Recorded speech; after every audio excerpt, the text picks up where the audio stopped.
Hey, what's up, guys? Welcome back to my channel. Happy Thursday. So, Kid Cudi, aka Scott Miss Cudi, testified today. Kid Cudi, who described himself as an actor and musician, when asked, identify Cassie in a photo. He said they were friends and briefly dated. He said they met around 2008 and dated around 2011. When Kid Cudi and Cassie first started dating, he said he understood that she and Sean Combs had some problems and they weren't dating anymore. Kid Cudi said in December 2011 he received a call from Cassie around 6 a.m. and she told him Diddy had found out they were dating. Kid Cudi said he was confused when she said that because he did not think she was still dating Diddy. He said she asked me to pick her up. She sounded really stressed on the phone, nervous, scared, so I went to go pick her up. Kid Cudi testified that after he picked up Cassie in December 2011, they went to a nearby hotel. And they spoke on the phone with Capricorn Clark, one of Diddy's employees, and also Lauren London's sister. Capricorn Clark seemed very scared, sounded like she was on the verge of tears, he said. Capricorn Clark told her too that Diddy and an associate were inside Kid Cudi's house and she was in a car outside waiting for them. He said she was forced to go along with them over there. So on the way back to his house from the hotel, Kid Cudi said he called Diddy, okay? He called Diddy and asked Diddy if he was in his house. Diddy said, I just want to talk to you. I'm on my way. I'll be right down, Kid Cudi said. I'm over here waiting for you, Diddy replied, according to Kid Cudi. He testified that the outside of his house seemed pretty normal upon his return, but he later realized that his security cameras had been moved. He had not moved them, he said. Inside the house, some gifts he had bought for his family were opened and on the kitchen counter. His dog was locked in a bathroom, but he had not shut the dog in there before he left. Kid Cudi said that after he returned to his home, he called Diddy again, asking where he was. He said he wanted to fight Diddy. He wanted to shoot the one. Is that what they say in the hood? I don't know. So Diddy said he was on his way.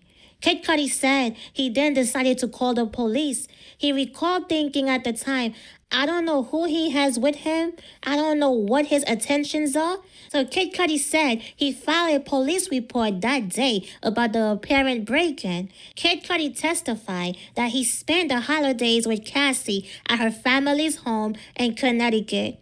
Diddy texted him a couple of times while he was there. He said, I guess he was in the dark about things and wanted to talk. But at that point, post break-in, I didn't want to talk. You broke into my house. You messed with my dog. I don't want to talk to you. That's what he said. So one morning in January 2012, Kid Cudi said his dog watcher called him from his home to tell him that his car was on fire. More fire, more fire, more fire. He said he was at his ex-girlfriend's sister's house at the time, about 45 minutes away. He said his friends sent him photos of his damaged car in his driveway before he got there. So then they showed the jury the photos. Kid Cudi described the photo as the damage of the Molotov cocktail in my Porsche. It looks like the top of my Porsche was cut open, and that's where the Molotov cocktail was put in. Kid Cudi said his Porsche could not be salvaged after the damage following the fire. He said law enforcement found a Molotov cocktail in the driver's seat, but once he arrived at his home, it was kind of just burnt up on the ground near the vehicle. He was asked what was his reaction to the incident. He flat out said, "What the bleep?" He testified that the last time he saw Cassie was at a private club in Los Angeles a few days after his car was damaged in the car fire in 2012. That's when they had their meeting, him, Diddy, and Cassie. That was the last time he saw Cassie. He said he reached out to Diddy after the car fire and he finally told him that we needed to meet up to talk. Kid Cudi said, Diddy had been wanting to talk to me, so after the fire, I was like, this is getting out of hand. I need to talk to him. And then, on cross-examination, Kid Cudi testified that when his 1-month relationship with Cassie ended, they just stopped talking after being in contact almost every day for about a year. Then, Diddy's defense lawyer, Brian Steele, asked, Cassie played you, right? She played you. And Kid Cudi responded, yes. Kid Cudi described Diddy's calm demeanor during the meeting as off-putting. He said, I was upset to find out that she had kind of went back to him. When Cassie arrived at the meeting, she explained we fell in love and things just happened, according to Kid Cudi. So then, at the end of the meeting, as they stood and shook hands, Kid Cudi said he asked Diddy, what are you going to do about my car? Kid Cudi said Diddy gave him a very cold stare. And Diddy responded, me no know what you're talking about, man. No, Diddy said, I don't know what you're talking about. Kid Cudi pulled his hand out of the handshake, and Diddy asked him what was wrong. Diddy said, wait, I thought we were cool. Kid Cudi said he was so annoyed by Diddy's answer, but he let it go. He let it go. Kid Cudi said he told Diddy that he was taking him at his word, that he didn't have anything to do with the damage to his car. Then, Kid Cudi and Diddy ran into each other again at the Soho House in 2015. Diddy, who was there with his daughter, pulled Kid Cudi aside and apologized. Kid Cudi recalled Diddy saying, man, I just want to apologize for everything and all the bullish. Kid Cudi testified he found peace with the situation with Diddy after that. That was the last thing I was expecting to get from him, he said. And he said there were no more incidents at his house after that. So then, during cross-examination, Kid Cudi said he wanted to clarify that he believed Diddy asked him to do a song with Cassie in 2010 rather than 2011. Kid Cudi testified the first time Cassie spoke to him about her relationship with Diddy was around Thanksgiving of 2010. That's when she was telling me she was having problems, he testified. Then defense attorney Brian Steele again pointed to a meeting Kid Cudi had with the government in which Kid Cudi said Cassie had told him her relationship with Diddy was off and on. Kid Cudi confirmed that there was no damage to his home after the apparent break-in. He said Diddy did not threaten him when they spoke that day. Kid Cudi confirmed that Cassie had told him there was physical abuse in her relationship with Diddy, but she never told him about any sexual abuse. Kid Cudi also said Diddy never interrupted the time he spent with Cassie. Then, defense attorney Brian Steele asked Kid Cudi if Diddy's treatment of Cassie bothered him because he was in love with her. Kid Cudi responded yes.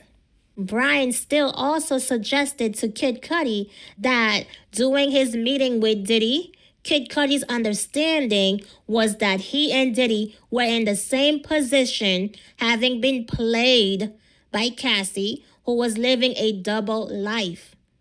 The person who played you and the person who played Sean was Miss Ventura, true?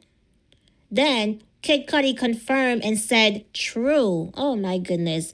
Then, prosecutor Emily Johnson came back for a redirect examination of Kid Cudi. Johnson asked what Cassie had told Kid Cudi about the physical abuse from Diddy. That he would hit her, sometimes kick her, Kid Cudi said. Then, on redirect examination, Kid Cudi testified that Diddy's employee, Capricorn Clark, called Kid Cudi from outside his own house that morning in December 2011, and she told him Diddy came to her apartment and physically forced her into the car. He said Cassie was really shook that morning, worried about Diddy finally knowing that we had been hanging out and that he had my address and he was probably going to go to my house. Kid Cudi said he and Cassie broke up in December 2011 because the drama had become too much. He was concerned for her safety and his own. He said, because I knew Sean Combs was violent. And right when he said violent, the defense team tried to say objection, but it was too late. Oh my goodness. Okay, so do you see why it's important to treat people right? If Diddy had not done what he did to Kid Cudi, or if he had at least bought him another car, there might have been one less person speaking out about his bad behavior. And look at how Diddy's defense team is trying to twist things and make it seem like Cassie was playing both Diddy and Kid Cudi. This is coming from Diddy, the same man who was letting thousands of men sleep with Cassie, the man who said he would never be with just one girlfriend. Yet, now he felt played and was hurt because she was dating other men. That defense attorney, Brian Steele, is really stretching with that argument, okay? Now, I can understand why Kid Cudi felt played. Cassie brought nothing but drama into his life. They were only together for 1 month. Okay? Take that in. 1 month. And in that short time, his car got blown up.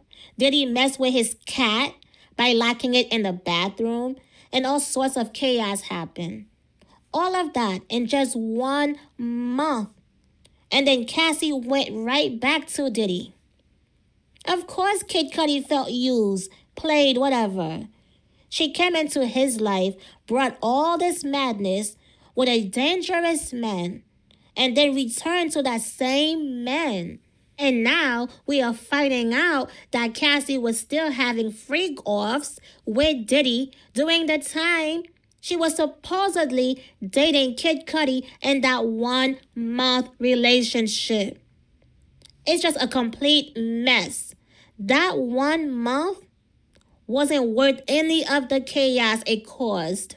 And during a meeting between Kid Cudi, Cassie, and Diddy, Cassie even told Diddy that she and Kid Cudi had fallen in love and that things just happened. These people clearly don't understand what love actually is. Okay? 1 month caused all of this disaster.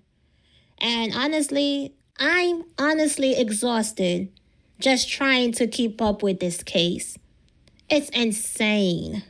So yeah, you guys, that is all. What are your thoughts? Let me know in the comments. Don't forget to like, subscribe, and turn on your notifications so you don't miss any new updates, all right?